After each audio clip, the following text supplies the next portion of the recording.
Today, on the Victory Unlimited show, we're going to find out why some women act up on you before they bail out on you. Also, we're going to find out how to get a girl before the holiday season is over with. Let's go.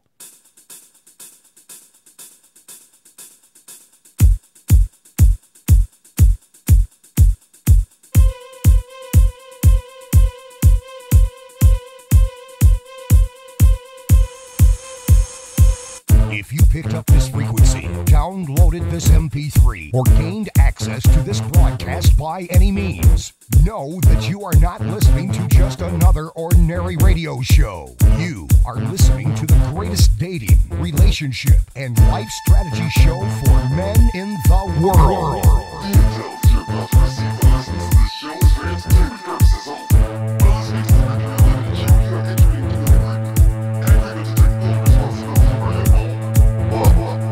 Becoming the best man that you can be is a lifelong fight, so welcome to the war, soldier.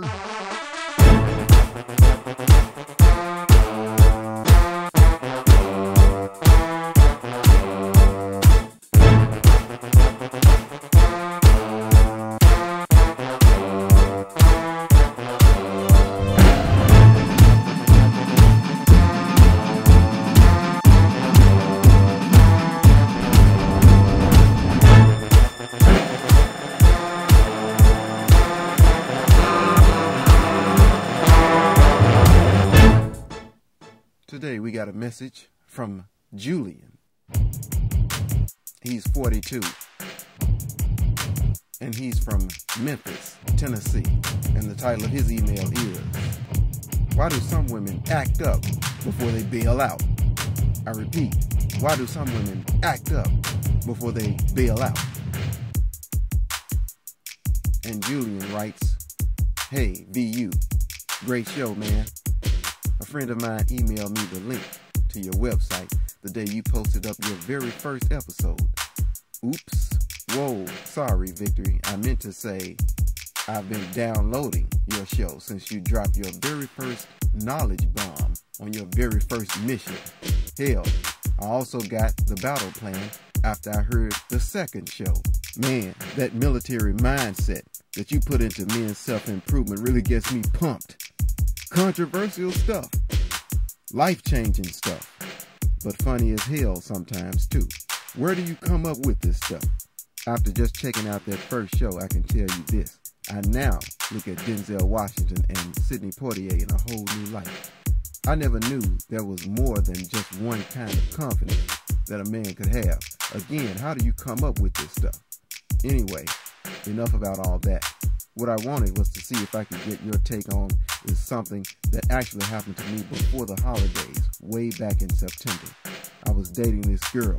Well, actually, I was in a year-long relationship with this girl. It was hot for about close to 6 months or so, but it started to cool down after that. For almost 4 months, she started to show all those signs that you talk about in the battle plan. She started calling and texting me less often. She started acting distant. She started not being in the mood for sex. And even when we did have sex, it was starting to become more like wrapping cold fish than hot oil wrestling. You know what I'm talking about. Anyway, eventually we broke up. She ended up dumping me for some reason or another. I don't remember exactly what reason she used for an excuse, but I do know that it was just a lame excuse. I'm actually glad she did it.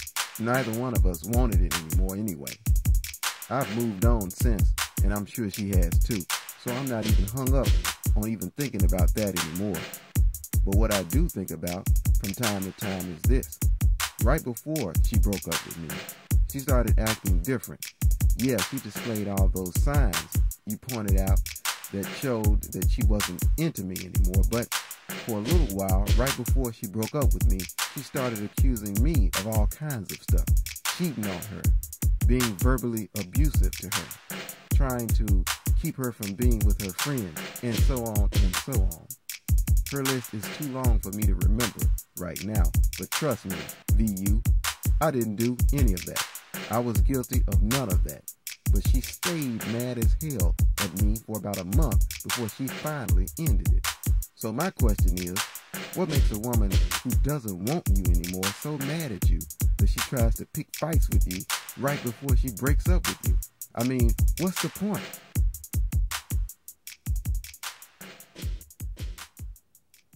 Okay, Julian. Thanks for your email, and thank you for your support, too. I'm glad you've been getting a lot out of the show and the battle plan. And as far as how I come up with this stuff, you know I can't tell you that.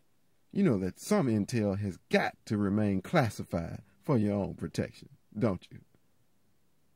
Just keep reading and researching the battle plan, and you'll know more about dating and relationships than 99% of the men out there. In other words, now that you've armed yourself, you've got the edge, soldier. Now, as far as what you brought up in your email about how your old girlfriend was acting, you're right. The usual way of the disinterested woman is to gradually withdraw both her feelings for you and her contact with you until she can ease herself out of the relationship. But understand that this is usually the tactic of a woman who's entertaining the advances of another guy or guys towards her.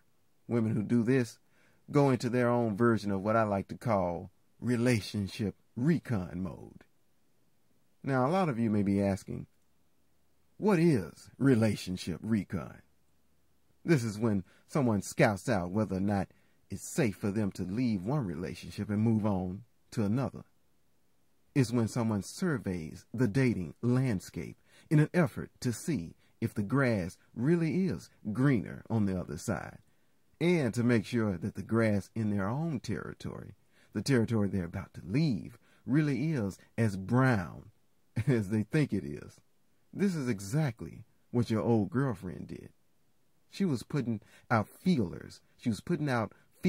She was launching signal flares. She was trying to see how real some other guy's interest in her really was, and measuring that by how interested she still was in you. A lot of women don't do the tandem jump from one guy until they are already hooked up emotionally with another guy. Having said that, to specifically answer the question, what makes a woman who doesn't want you anymore so mad at you that she tries to pick fights with you right before she breaks up with you?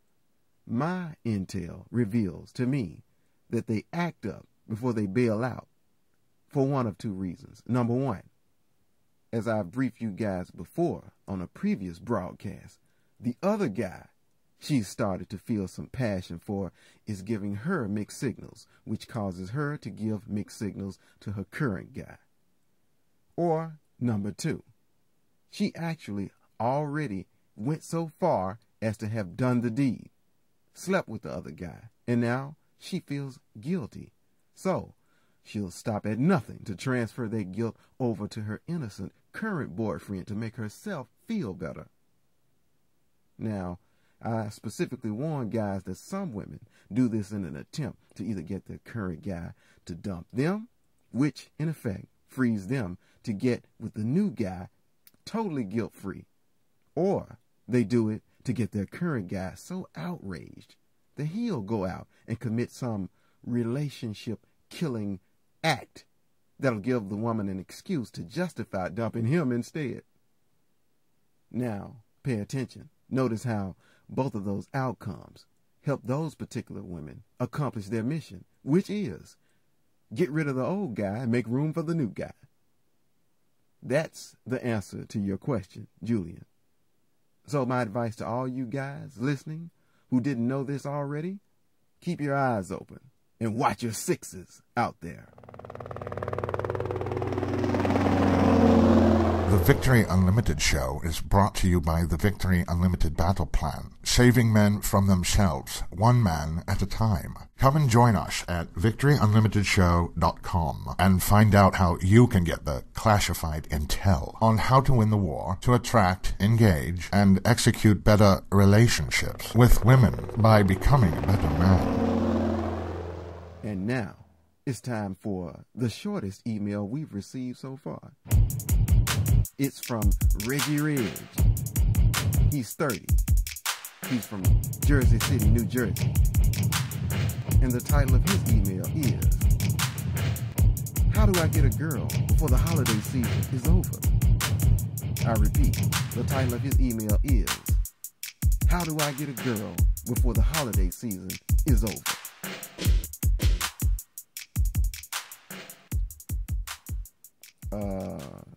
And that's it. The title of his email is the same thing that he wrote in the body of the email. No more, no less. So let's get right into it then. You want to know about how to get hooked up before the holidays run out, huh? Well, let me use this opportunity to address a larger issue for Reggie Reg and everybody else out there. Sometimes, when you're a single man, the winter holiday season can be rough on you. Almost no other time of year tends to magnify what you don't have like the holidays do. At the end of the year, if you don't have a wife, a girlfriend, or even a date, and you actually want one, the fact that you don't have one can't help but cross your mind when you see all those couples out there together everywhere, laughing, shopping, and enjoying each other's company. But just because it's the end of the year doesn't mean that it can't be a start of a whole new mission for you, though. Christmas, Hanukkah, Kwanzaa, New Year's Day, whatever you celebrate or don't celebrate this season, one thing I want to remind you of is being single doesn't make you lame. Being single makes you lithe, limber, agile. Think about it. Because you're single, you've got the freedom to do whatever it is you want to do, as many times as you want to do it, and with as many people as you want to do it with. You can go on missions that married men and guys with girlfriends can't. In other words, soldiers, going solo rocks. As of this moment, you only have 2 or 3 weeks of the holiday season left. So, if you're going to successfully complete your mission to get a girl before it ends, you're going to have to get ready to make some bold moves. Now, a lot of lesser men will let being single right now stop them from taking advantage of the holiday season to meet more women in 1 month than they might have met all year. But that's not you, though, is it? Listen up. If you expect to meet a bum-level babe before the year ends by laying around the house, eating a big bag of potato chips while you watching It's a Wonderful Life for the 57th time, you are mistaken. While you're at home watching movies, all kinds of women are out and about looking for a man just like you. Now, you can sit around and let your chance to meet the kind of woman you've been looking for all year pass you by if you want her. Just by the law of averages, there's more single women out there than single men, so you should be capitalizing on that. But for those of you who want to ring in the new year with a brand new batch of female options, well, this show is for you. Let's use these last few weeks of the holiday season to get you a girl. Let's go on that mission to ring some bells and deck some halls. Meeting a woman right now can really work to your advantage because of all the built-in significance that meeting someone during the holidays tends to hold for a lot of people. Now, I say people, but you know I mean women, right? Let's be upfront about this. Women care a whole lot more about being able to tell a great story to their friends about how they met the love of their lives than men do. They would just love to be able to talk about how they met the man of their dreams, about how when they were at Macy's, they reached up onto the top shelf at the exact same moment that you did for the same hard-to-find Christmas tree ornament. They love to talk about how your eyes met and everybody else in the crowded department store just disappeared. They love to talk about how the atmosphere was so electric that both you and her knew that something special had just happened. Now again, a lot of women love to be able to tell stories just like that. But us? Well, come on. You know, we don't really care how we meet a woman as long as we like what we see when we meet the woman.